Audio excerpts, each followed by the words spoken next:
Hello friends, मैं CA मोहित Punnett आप सबका स्वागत करता हूं आपके अपने चैनल टैक्स गपशप में। काफी लंबे अरसे से हम सब एज अ टैक्स पर professional, as a consultant, industry wise businessman, हर कोई जो है वेट कर रहा था नोटिफिकेशंस की कि कहीं ना कहीं डेट एक्सटेंड हो। जो सिनेरियो चल रहा था, इंडस्ट्री काफी सारी इफेक्टेड थी। हम सारे रीजंस जानते हैं कि क्या रीजंस थे, किस वजह से जो है इंडस्ट्री को प्रॉब्लम है। हमें उस चर्चा में बात नहीं करेंगे, हम आएंगे सीधा नोटिफिकेशंस में। लेकिन इसके पीछे कौन कौन सी नोटिफिकेशंस जो है, कौन कौन सी जो रिक्वेस्ट हमारे एसोसिएशन ने और काफी सारे प्रोफेशनल्स ने, काफी सारे लोगों ने ट्वीट करी थी, उसमें से कौन कौन सी अप्रूव करी गई हैं, कौन सी नहीं करी गई हैं, वो भी एक जानने वाला मुद्दा है। काफी जो है इसके रिगार्डिंग मेरे पास ये भी क्वेरी आई कि एमनेस्टी स्कीम का क्या रहा। अभी तक एमनेस्टी स्कीम के बारे में कोई भी जो है नोटिफिकेशन नहीं है। ठीक है, अब हम देखेंगे कौन कौन सी नोटिफिकेशंस अप्रूव करी गई हैं, कौन कौन कौन सी नहीं करी गई, ताकि कोई भी कंफ्यूजन उसके बाद नहीं रहे। आपने नोटिफिकेशन देखी होगी कि कौन सी डेट बढ़ी है, कौन सी नहीं, लेकिन इन डेप्थ उसको समझना जरूरी है। उसको वन बाय वन, जो 7 नोटिफिकेशन आई है 8/2021 से लेकर 14/2021 तक, वन बाय वन उसको हम टेक केयर करते हैं, वन बाय वन लेके चलेंगे, ताकि जब तक हम डिटेल में नहीं समझेंगे उसको, तो फिर वो हमारे को कहीं ना कहीं कंफ्यूजन क्रिएट करेगी। तो सबसे पहली नोटिफिकेशन शुरुआत करते हैं 8/2021। तो मैं आपके साथ शेयर करता हूं नोटिफिकेशन नंबर 8/2021। 8/2021 नोटिफिकेशन जो है, जो कि 1 मई 2021, सारी नोटिफिकेशन 1 मई 2021 को ही आई है। आइए देखते हैं इस नोटिफिकेशन में क्या कहा गया है। इन exercising power confirm by section subsection 1 of section 50। ठीक है, ये बेसिकली पावर की बात करता है। अब हम चलते हैं मुद्दे पे कि कहाँ पे कौन सी नोटिफिकेशन को फर्दर अमेंड किया गया। फर्दर अमेंड किया नोटिफिकेशन नंबर 13/2017, जो कि 28 जून 2017 को जो इशू करी थी। उसके फर्स्ट पैराग्राफ का फर्स्ट प्रोवाइजो था, उसमें 3 पॉइंट थे, सीरियल नंबर 1 2 3। 3 के बाद आफ्टर सीरियल नंबर 3 जो है, अब जो है फर्दर उसमें 4 5 6 3 पैराग्राफ और सॉरी 7 तक 4 जो है फर्दर उसमें सीरियल नंबर इंसर्ट करे गए हैं। ठीक है, वो नोटिफिकेशन नंबर 13/2017 में के फर्स्ट पैराग्राफ का फर्स्ट प्रोवाइजो जो था, उसमें जो है सीरियल नंबर 3 के बाद, उस सीरियल नंबर 3 के बाद फर्दर जो है 4 सीरियल नंबर और ऐड ऑन करे गए हैं।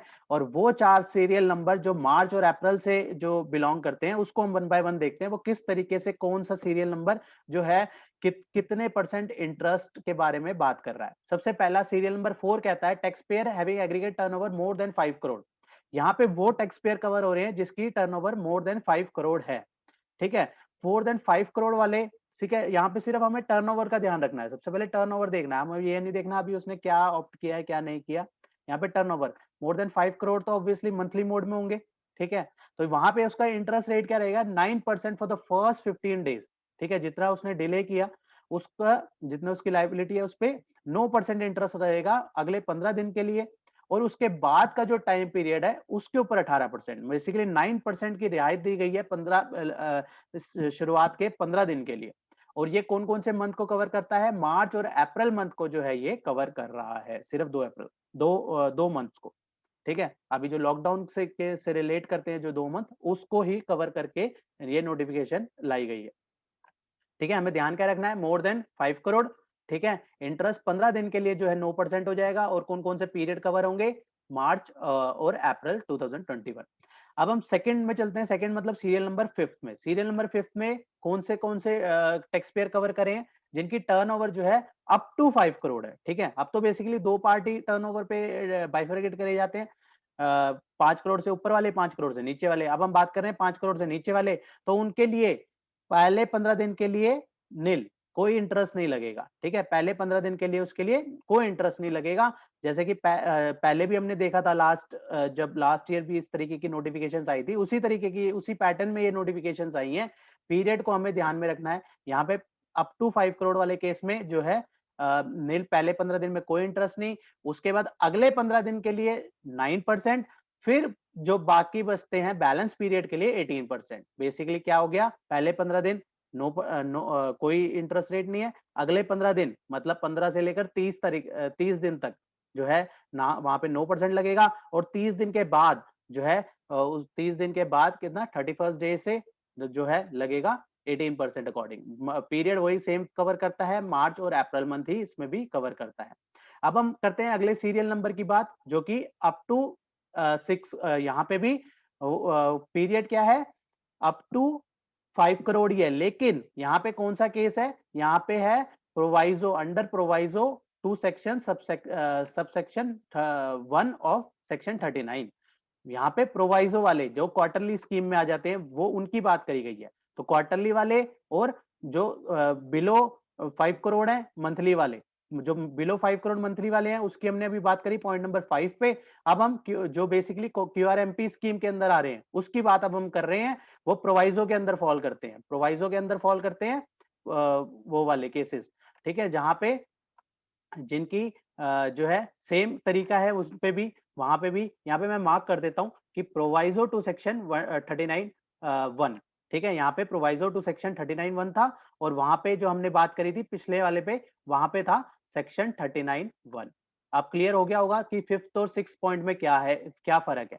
वैसे जो इनको रियायत दी गई है वो सेम है, उसी तरीके से है। देखो 6th में क्या है, नील फॉर द फर्स्ट 15 डेज, पहले 15 दिन के लिए क्या है, नील। उसके बाद क्या होगी, अगले जो है 15 दिन है उसके लिए 9%, अगले 15 दिन के लिए 9%, और उसके बाद जो पीरियड है उसमें सेम वही जो है 18% पर एनम। तो सेम जो है अप टू जो है अप टू 5 करोड़ के केस में, चाहे वो क्यूआरएमपी है चाहे वो नॉर्मल है, दोनों के केस में सेम ही सिनेरियो है। यहाँ पे जस्ट एक क्लियरिटी के लिए जो है उसको अलग अलग पॉइंट में कवर अप किया गया। अब यहाँ पे अगले पॉइंट में tax payer who are liable to furnish return under subsection 39(2), यहाँ पे कंपोजिशन टैक्स पेयर के लिए को कवर अप किया गया है। कंपोजिशन टैक्स पेयर के केस में जो है उसको कितना टाइम दिया गया है, यहाँ पे पीरियड कौन सा है, क्वार्टर एंडेड March 21, जो 4th क्वार्टर है उसको कवर अप किया गया है 4th क्वार्टर के लिए। तो यहाँ पे nil return for the first 15 days, उसके बाद 9% for the next 15 days and 18% same. 5th 6th 7th में जो क्राइटेरिया है वो बेसिकली बिल्कुल सेम हो गया। वहां पे मोर देन 5 करोड़ के केस में जो है क्राइटेरिया था, वहां पे 9% पहले 15 दिन और उसके बाद बैलेंस में 18%। लेकिन उसके बाद जो के वो है उसमें 3 पार्ट में बाइफरकेट कर दिया, पहले 15 दिन नील, अगले 15 दिन 9%, बैलेंस रिमेनिंग में 18%। यहाँ पे एक चीज की क्लैरिटी होनी बहुत जरूरी है कि कहीं ना कहीं यहाँ पे 39(2) जो है जीएसटीआर 4 को कवर करता है, लेकिन जो पेमेंट जो रहती है वो सीएमपी 08 से पेमेंट करी जाती है। तो वहां पे हमें उस इसमें जो है बेसिकली सीएमपी 08 का जो है उसका रेफरेंस देना बहुत जरूरी था, क्योंकि यहाँ पे हम जो है पेमेंट के इंटरेस्ट की बात कर रहे हैं, वहां पे रियायत दे रहे हैं, और यहाँ पे हम सेक्शन दे रहे हैं सेक्शन 39(2) जो कि बात करता है जीएसटीआर 4 की। तो ये जो नोटिफिकेशन है ये 18 अप्रैल 2021 से है। तो आई थिंक अब फर्दर कोई इसमें क्वेरी नहीं रहेगी इस नोटिफिकेशन में। पहली नोटिफिकेशन जो हमने डिस्कस करी 8/2021, इसको हमने जो है थर्ड सीरियल नंबर के बाद 4 सीरियल नंबर इंसर्ट करे, 4 5 6 7। 4 में मोर देन 5 करोड़, ठीक है, मोर देन 5 करोड़ में इंटरेस्ट लगेगा पहले 15 दिन में 9%, उसके बाद 18%। और अगले जो बाकी 3 केसेस थे जहां पे अप टू जो है 5 करोड़ वाला केस और कंपोजिशन टैक्स पेयर के केस में, वहां पे क्या था, वहां पे 3 पार्ट में जो है इंटरेस्ट के लिए बाइफरकेट कर दिया। पहले 15 दिन कोई इंटरेस्ट नहीं, उसके अगले 15 दिन मतलब 16वें दिन से लेकर 30वें दिन तक 9%, और उसके बाद जो है 31st डे से जो है वो लगेगा 18%। ठीक है, इसके बाद अब मूव ऑन करते हैं अगली नोटिफिकेशन में, नोटिफिकेशन नंबर 9/2021, जो कि सेम डेट तो हमें वो कहने की जरूरत ही नहीं है कि 1 मई 2021 को ही भी नोटिफिकेशन आई। इस नोटिफिकेशन ने जो है अमेंडमेंट कौन सी नोटिफिकेशन को करी, नोटिफिकेशन नंबर 76/2018, 76/2018 जो कि 31 दिसंबर 2018 को आई थी। उस नोटिफिकेशन में आफ्टर 7th प्रोविजो एक प्रोविजो और इंसर्ट कर दिया। 7th प्रोविजो जो है उसके बाद और एक प्रोविजो इंसर्ट कर दिया, जो कि लेट फी का वेवर, जो कि मोस्ट इंपॉर्टेंट, जो कि most awaited, most useful for the tax payer, तो उसको जो है इंसर्ट कर दिया। और उसमें लिख दिया गया provided also that the late fee payable under section 47 shall be waived, यहाँ पे वेव्ड वर्ड यूज कर दिया, for the period as specified in column 4 of the table given below and the tax period as specified in the column corresponding entry column number 3। GSTR 3B की late fee की waiver की बात करता है। आइए refer करते हैं table, जो टेबल इन्होंने रेफर करने के लिए बोला है कि किस कौन से मंथ का है और किस तरीके से जो है लेट फी का वेवर मिलेगा। यहाँ पे भी उसी तरीके से जो अभी मैंने पिछली नोटिफिकेशन देखी 8/2021 उसको भी अलग अलग पार्ट में डिवाइड किया था, टेबल में डिवाइड किया था। सेम वे में इसमें भी यहाँ पे मोर देन 5 करोड़ वाला केस मंथ वही कवर कर रहे हैं। यहाँ पे कौन कौन से, मार्च और अप्रैल दोनों मंथ कवर करते हुए चलते हैं। ठीक है, ड्यू डेट से लेकर यहाँ पे 15 days period for which late fee waived, कौन से कितने टाइम की लेट फी वेव करी है, 15 दिन की। 15 दिन कब से, ड्यू डेट से। यहाँ पे कई केसेस में कंफ्यूजन थी कि कहां से ये जो है लेट फी की डेट जो है कहां से कवर अप होगी, कहां से शुरू होगी, जब नोटिफिकेशन आई वहां से कवर अप होगी या एग्जैक्ट उनकी ड्यू डेट से। तो यहाँ पे मेंशन है, जो पोर्शन मैंने मार्क किया हुआ है यहाँ पे ड्यू डेट से जो है 15 दिन की कैलकुलेशन होगी। तो ड्यू डेट जैसे कि हम मार्च की देखें तो हमारी अगर मोर देन 5 करोड़ वाली है तो 20 मार्च के केस में 20 अप्रैल हमारी ड्यू डेट बनती है। तो 20 अप्रैल से लेकर जो है 15 दिन गिने जाएंगे। अप्रैल के केस में 20 मई से जो है 15 दिन गिने जाएंगे, वहां तक की लेट फी नहीं लगेगी। अब सेकंड पॉइंट में चलते हैं। तो सेकंड पॉइंट वही बात करता है जैसे हमने प्रीवियस टेबल में करा था, टर्नओवर अप टू 5 करोड़। दो मंथ वही कवर हो रहे हैं, मार्च और अप्रैल। यहाँ पे कितने दिन की रियायत है, 30 days from the due date of the firm. यहाँ पे कितनी है, 30 डेज। ऊपर जो मोर देन 5 करोड़ में था वहां पे 15 दिन की रियायत दी। और यहाँ पे जो छोटे एसएससी जिसको हम कह सकते हैं एक तरीके से अगर हम बाइफरकेट करें तो बड़े एसएससी, छोटे एसएससी। छोटे एसएससी हम कहेंगे अप टू 5 करोड़ और बड़े एसएससी हम कहेंगे मोर देन 5 करोड़। ठीक है, तो उस केस में अप टू 5 करोड़ के केस में कितनी है, 30 डेज की रियायत दी गई है। 30 डेज की लेट फी नहीं लगेगी। 30 डेज कहां से काउंट होंगे, वही ड्यू डेट से। ठीक है, इसको हम बार बार नहीं कहेंगे, इसको ड्यू डेट से अब हमें ध्यान रखना है कि ड्यू डेट से जो है ये 30 डेज या 15 डेज जो भी है ये ड्यू डेट से काउंट होंगे। अगले टेबल में चलते हैं। अगला टेबल वही बात करता है अप टू 5 करोड़ लेकिन प्रोवाइजो वाला। प्रोवाइजो वाला मतलब क्यूआरएमपी स्कीम जिसने ऑप्ट करी है तो उसके लिए क्वार्टर पीरियड क्या रहेगा, जनवरी से मार्च का पीरियड उसके लिए रहेगा। और उसको जो रियायत दी गई है लेट फी की वही 30 डेज की रियायत है। तो सेकंड और थर्ड पॉइंट एक तरीके से पिछले में भी हमने देखा था, सेम चल रहा था, सेम इसी वे में भी यहाँ पे भी 30 दिन की रियायत है। और ये नोटिफिकेशन जो है 20 अप्रैल 2021 से इफेक्ट में आ जाएगी। ठीक है, लेकिन अभी नोटिफिकेशन डेट से नहीं, हमें जब लेट फी जो देखनी है वो देखनी है कौन सी, ड्यू डेट से। ये पॉइंट जरूर ध्यान रखिए क्योंकि ड्यू डेट में अगर आप देखेंगे तो अगर आप मार्च मंथ की बात करें तो मार्च मंथ की ड्यू डेट तो 20 मई। अगर हम मोर देन 5 करोड़ वाली बात करते हैं तो 20 मई, ओ सॉरी मार्च मंथ की बात करते हैं तो 20 अप्रैल। ठीक है, वो भी निकल चुकी है। तो ऐसे केसेस में हमें ध्यान रखना है कि कौन से मंथ की बात हो रही है और वहां से जो है लेट फी कितनी जो है हमारे को रियायत मिलेगी। अगर हम मार्च मंथ की कर रहे हैं तो कहीं ना कहीं इसकी कैलकुलेशन लगा के चलें। तो यहाँ पे मार्च मंथ की अगर हम 30 डेज भी देखें तो 20 जो है मार्च 20 की हो गई 20 अप्रैल से 20 मई तक की रियायत तो मिल जाएगी। ठीक है, लेकिन अगर हम मोर देन 5 करोड़ वाली बात करें तो वहां पे अगर हम मार्च मंथ की बात करें तो वहां पे हमें जो है 20 अप्रैल जो कि कब की निकल चुकी है तो वहां से जो है अभी भी हमें लेट फी देनी पड़ेगी। तो ये केस टू केस वेरी करेगा। तो कौन सा मंथ है, कौन से हम कैटेगरी में फॉल कर रहे हैं, हम टैक्स पेयर कौन सी है, मोर देन में है, मोर देन 5 करोड़ है, लेस देन 5 करोड़ है, तो उस पर डिपेंड करेगा। वो कैलकुलेशन करके ही आप अपनी लेट फी की अमाउंट निकाल सकते हैं। अब हम नेक्स्ट नोटिफिकेशन में मूव करते हैं, नोटिफिकेशन नंबर 10/2021। ठीक है, ये थोड़ी नोटिफिकेशन हम स्लो इसलिए कर रहे हैं ताकि क्लैरिटी हमें मिल पाए। क्लैरिटी तभी मिलेगी जब हम ध्यान से देखेंगे नोटिफिकेशन को, ताकि फर्दर कोई और कंफ्यूजन ना रहे। थोड़ा टाइम ऑब्वियसली ज्यादा लग रहा है डिस्कशन में, लेकिन अगर 5-10 मिनट फालतू भी हमने स्पेंड करे तो हमारे लिए वो यूजफुल है, हमें अच्छे से वो चीज समझ आ जाए, वो ज्यादा चीज अच्छी है। तो नोटिफिकेशन नंबर 10/2021 1 मई 2021 को इश्यू करी गई। इसने कौन सी नोटिफिकेशन को अमेंड किया, 21/2019 जो कि 23 अप्रैल 2019 को इश्यू करी गई थी। उसमें फर्दर जो है अमेंडमेंट करी। यहाँ पे इसने अमेंडमेंट जो करी थर्ड पैराग्राफ के में जो है after first proviso, third paragraph का फर्स्ट प्रोवाइजो जो था उसके बाद एक प्रोवाइजो और इंसर्ट कर दिया।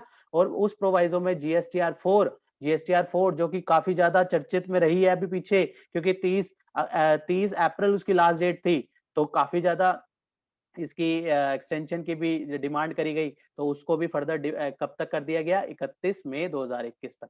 तो 1 महीना इसकी भी एक्सटेंशन कर दी गई और ये कब से इफेक्टिव में है, 30 अप्रैल 2021, लास्ट डेट जो थी इसकी जीएसटीआर 4 की, वहां से ये इफेक्टिव में है। 1 महीना बेसिकली हम समझ सकते हैं कि 1 महीना हमें और मिल गया है जीएसटीआर 4 के लिए। तो अगर किसी की इन केस अगर पेंडिंग है तो उसको फाइल कर दीजिए। पूरे फाइनेंशियल ईयर की फाइल होनी है तो टाइमली उसको वाइंड अप कर दीजिए। अगली नोटिफिकेशन में मूव करते हैं। नोटिफिकेशन नंबर 11/2021, 1 मई सेम डेट है, ठीक है। यहाँ पे बेसिकली क्या किया गया है, यहाँ पे हमें देखना है कि आईटीसी 04 की बात करी गई है। आईटीसी 04 किस लिए होता है, जिसने गुड्स मूवमेंट करे, या तो जॉब वर्कर को मूवमेंट हुई, या जॉब वर्कर को भेजे या जॉब वर्कर से वापस आए, उस केस में क्या होता है, आईटीसी 04 फाइल करना पड़ता है। तो आईटीसी 04 जो फोर्थ क्वार्टर का, अप्रैल से लेकर मार्च का जो क्वार्टर था, उस फोर्थ क्वार्टर की जो डेट है उसको बढ़ाकर जो है 31 मई 2021, मतलब इसको भी बढ़ाकर जो है 31 मई 2021 तक इसको भी बढ़ा दिया गया है। इसमें सिर्फ इतनी सी बात है, आईटीसी 04 जो fourth quarter for the financial year 2021 जो हमें फाइल करना था, उसकी जो ड्यू डेट को बढ़ाकर 31 मई 2021 कर दिया गया है। 25 अप्रैल 2021 से ये जो है नोटिफिकेशन इफेक्ट में आ गई है। अगली नोटिफिकेशन में मूव करते हैं। नोटिफिकेशन नंबर 12/2021, ये notification same date, obviously same date, ठीक है। ये नोटिफिकेशन किसको अमेंड करती है, ये नोटिफिकेशन अमेंड करती है नोटिफिकेशन नंबर 83/2020 सेंट्रल टैक्स, जो कि 10 नवंबर 2020 को इशू करी गई। 10 नवंबर 2020 को जो नोटिफिकेशन इशू करी गई थी, उसमें क्या करा, after the proviso following proviso has been inserted, उसमें क्या करा कि एक प्रोवाइजो और इंसर्ट किया, provided further that the time limit for the furnishing of GSTR 1, GSTR 1 की जो डेट है, कौन से मंथ की, अप्रैल, मार्च और अप्रैल नहीं, यहां पे हमें ध्यान रखना है, यहां पे सिर्फ अप्रैल 21 को कवर अप किया गया है, अप्रैल 21। यहाँ पे मार्च 21 की को कवर अप नहीं किया गया, क्योंकि मार्च 21 की जो जीएसटीआर 1 जानी थी हमारी 11 अप्रैल 2021 तक जानी थी, तब तक लॉकडाउन वगैरह नहीं था, वहां पे उस टाइम पे लॉकडाउन नहीं था, तो इसलिए जो है उस पीरियड को कवर अप नहीं करा गया। यहाँ पे हमें जो है अप्रैल मंथ की बात करी गई है, अप्रैल मंथ की जीएसटीआर 1 की डेट जो है वो जो हमारी फॉल करेगी, जो अब हमारी कब कब फॉल करती है, हमारी 11 तारीख, 11 मई 2021 जो बनती है, ठीक है, GSTR 1 for the month of April क्या बनेगी, 11 मई 2021, उसको बढ़ा के 26 मई 2021 कर दिया गया, 26 मई 2021 कर दिया गया, ठीक है, ध्यान रहेगा। 11 तारीख से बढ़ाकर उसको 26 तारीख कर दिया, 15 दिन फालतू मिल गए, बेसिकली हम समझ सकते हैं इसको, 15 दिन हमें एक्सटेंड, ये जो जीएसटीआर 1 की जो डेट है वो 15 दिन एक्सटेंड हो गई। अगली नोटिफिकेशन में मूव करते हैं, नोटिफिकेशन नंबर 13/2021, ठीक है। स्पीड में तो नहीं लग रहा, आई थिंक स्पीड, क्योंकि ये स्पीड बिल्कुल इतनी तो कम से कम होनी चाहिए अगर हमें प्रॉपरली, क्योंकि मैंने पहले ही मार्क किया हुआ है जोन जोन से मेन पॉइंट है, ताकि किसी का भी टाइम वेस्ट ना हो, ठीक है। जोन जोन से मेन मेन पॉइंट्स है मैंने डिस्कस कर रहा हूँ, और ताकि कोई भी ऐसा मेन पॉइंट नहीं छोड़ा ताकि कोई फर्दर क्वेरी रहे। लेकिन अगर फिर भी इन केस अगर किसी का कोई क्वेरी रहती है तो आप जरूर हमें मेल कीजिए, techsgupshup@gmail.com पे आप अपनी क्वेरी प्लीज मेल कर दीजिएगा। ये सारी नोटिफिकेशन जो है हमने अपने टेलीग्राम चैनल पे भी डाल दी है, आप टेलीग्राम पे सर्च करेंगे टेक्स गपशप, आपको हमारा जो है वहां पे मिल जाएगा चैनल, तो वहां पे आप उसे ज्वाइन कर सकते हैं, सारी की सारी नोटिफिकेशन वहां पे है, वहां से आप डाउनलोड कर सकते हैं।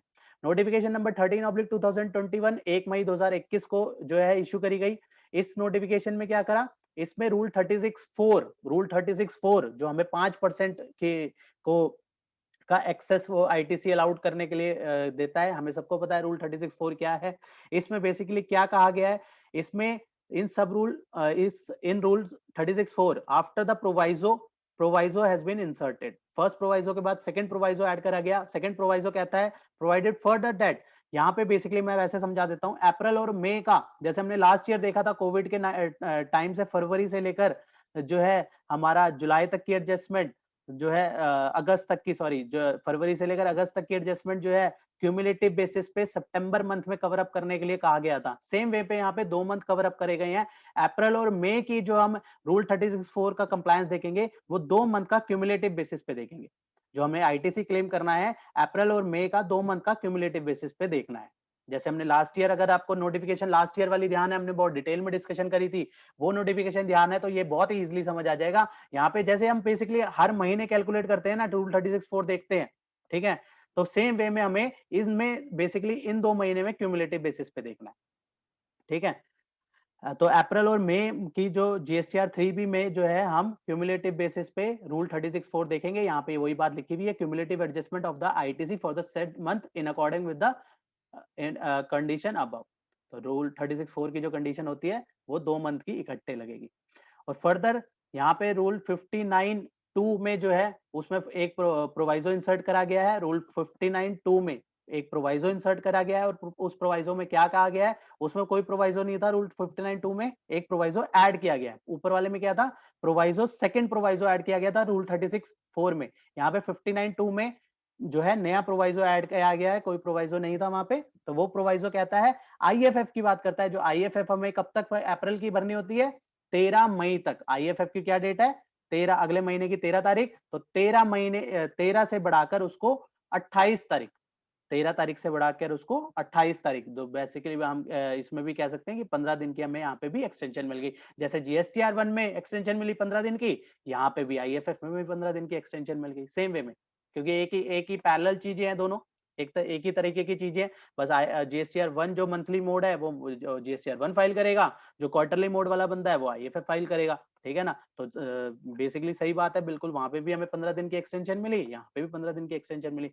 अब हम मूव करते हैं लास्ट नोटिफिकेशन में, नोटिफिकेशन नंबर 14/2021, ठीक है। बहुत थोड़ी सी लेंदी है लेकिन समझने वाली है, इंपॉर्टेंट है, तो यहाँ पे इसको भी लेके चलेंगे। तो 14/2021 1 मई 2021 को इश्यू करी गई।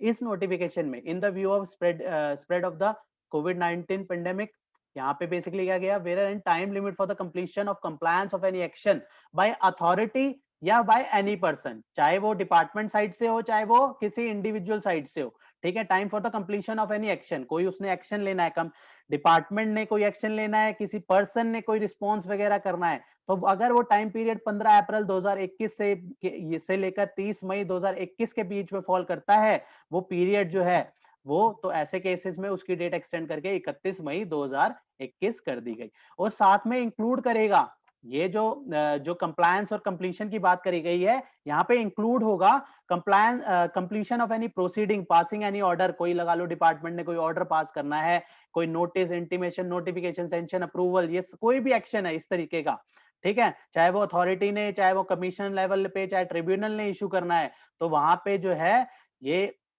वो केसेस भी यहाँ पे इंक्लूड करे जाएंगे, ठीक है। चाहे अगर हम बात करें, अगर अगर एसएससी साइड से मान लेते हैं कोई फाइलिंग ऑफ एनी अपील है, रिप्लाई है, application furnishing to any report, document, return, statement, कोई एसएससी ने कोई अपील फाइल करनी है या इस तरीके के कोई भी जो है एक्शन लेने हैं, तो वो भी यहाँ पे कवर अप करे जाएंगे। लास्ट ईयर भी सेम तरीके की नोटिफिकेशन आई थी, हमने प्रॉपर्ली इसको डिस्कस किया था, वहां पे भी इस तरीके के केसेस कवर करे गए थे, और उसके बाद कुछ एक्सेप्शन थी जो कि वहां पे कवर अप नहीं होती थी। सेम एक्सेप्शन, सेम तरीके का जो है पूरी नोटिफिकेशन उसी तरीके से लाई गई है। हमने ये जो 7 नोटिफिकेशन हम देख रहे हैं ना, सेम अगर हमने लास्ट ईयर ढंग से वो नोटिफिकेशन देखी है ना, तो यहाँ पे फिर कोई प्रॉब्लम का चांस ही नहीं है। लास्ट में हमने, लास्ट ईयर तो हमने 1 बाय 1 अलग अलग डिटेल में उसको हमने डिस्कशन किया था, यहाँ पे भी जो है इजी वे में हमने उसको समझाने की कोशिश करी है। वही सारी नोटिफिकेशन जो है यहाँ पे भी वही है कि ये सारी ऊपर वाले जो कंप्लीशन और कंप्लायंसेस थे वो कवर अप होंगे, और कौन कौन से नहीं होंगे वो फर्दर वहां पे भी बताए गए थे। चैप्टर 4 के सेक्शन 10 सबसेक्शन 3 सेक्शन 25 27 ये सारे चीजें नहीं कवर अप होंगी। ई वे बिल से रिलेटेड सेक्शन 68 को कवर अप नहीं किया जाएगा। सेक्शन 39 एक्सेप्ट सबसेक्शन 3 4 5 रिटर्न से रिलेटेड जो है वो चीजें कवर अप नहीं होंगी। तो ये सारी चीजें कवर अप नहीं होंगी, यहाँ एक्सेप्शन में फॉल कर दिया। और उसके बाद provided that any time limit by any authority या फिर पर्सन, जैसे अभी आपने ऊपर डिस्कस किया, जो अथॉरिटी साइड से भी या फिर पर्सन साइड से भी, यहाँ पे भी वही बात करी गई है, provided that any time limit. यहाँ पे जो है अलग से किसकी बात करी गई है, रूल 9 की। रूल 9 क्या होता है, जो कि रजिस्ट्रेशन एप्लीकेशन से related, rules related to the application of registration, उससे रिलेट करता है। तो वहां पे भी हमारा जो टाइम पीरियड है वहां पे भी जो टाइम पीरियड है 1 मई 2021 से 31 मई 2021 तक के पीरियड में अगर हमारा टाइम पीरियड फॉल कर रहा है तो उसको भी फर्दर एक्सटेंड करके 15 जून 2021 कर दिया जाएगा। ये बेसिकली उसकी भी एक्सेप्शन बना दी। ऊपर जो हमने पढ़ा उसकी भी एक्सेप्शन क्या हो गई, अगर वो रूल 9 वाला केस है, रजिस्ट्रेशन से रिलेटेड वाला केस हो गया, रूल 9 ऑफ सीजीएसटी रूल्स का, तो ऐसे केसेस में जो है 1 मई से 31 मई तक के मई मंथ में फॉल करता है अगर उसका पीरियड, तो ऐसे केसेस में उसको भी एक्सटेंड कर दिया जाएगा 15 जून 2021 तक। अब उसके बाद देखते हैं सेकंड पॉइंट। सेकंड पॉइंट में कहता है in cases where the notice has been issued for the rejection of refund claim, अगर हमारे को नोटिस अगर नोटिस इशू है रिजेक्शन ऑफ रिफंड क्लेम और time limit for the issuance of order भी हमारे जो ऑर्डर नोटिस के बाद जो ऑर्डर डिमांड होगा उसके उसको उसका टाइम फ्रेम भी अगर जो है 15 अप्रैल से लेकर 30 मई तक के बीच में फॉल करता है तो उसको उसका पीरियड जो है in such case time period for the issuance of such order, notice के बाद ऑर्डर की जो डेट है उसको भी extend to 15 days after the receipt of such notice या फिर 31 May whichever is later, जो भी बाद की डेट आएगी 31 मई या फिर 15 दिन from the reply to notice, ठीक है, नोटिस के रिप्लाई की जो डेट मिलेगी उससे 15 दिन या फिर 31 मई, जो भी बाद की डेट आएगी वो उसकी ड्यू डेट मानी जाएगी। ये नोटिफिकेशन भी 15 अप्रैल 2021 से इफेक्ट पे है। तो हमने वन बाय वन जो है सातों की सातों नोटिफिकेशन जो है डिस्कस करी, 8, 9, 10, 11, 12, 13, 14, ये 7 नोटिफिकेशन हमने डिस्कस करी। फिर भी अगर किसी को किसी पॉइंट में इन नोटिफिकेशन से रिलेटेड किसी भी पॉइंट में अगर कोई क्वेरी है तो आप मेल कर सकते हैं हमें techsgupshup@gmail.com पे, या आप कमेंट बॉक्स पे भी मेंशन कर सकते हैं। अगर बेटर रहेगा आप मेल कर सकते हैं तो ज्यादा वो उसी टाइम पे जो है हमें पॉपअप आ जाता है तो हमें पता लग जाता है।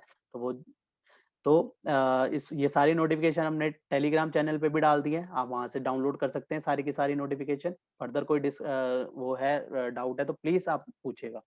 तो मिलते हैं, इसी के साथ आज की इस वीडियो को क्लोज करते हैं। मिलते हैं फिर नेक्स्ट वीडियो में नेक्स्ट टॉपिक के साथ। टिल देन बाय बाय, जय हिंद जय भारत। होप आपको ये इन्फॉर्मेशन पसंद आई होगी, तो इसे लाइक कीजिए, शेयर कीजिए। रेगुलर अपडेट्स के लिए आप हमारे चैनल को सब्सक्राइब करें, नोटिफिकेशन बेल आइकन को प्रेस करना ना भूलें ताकि जैसे ही नया अपडेट डालें आपको वो इमीडिएटली मिल जाए। Thanks for watching.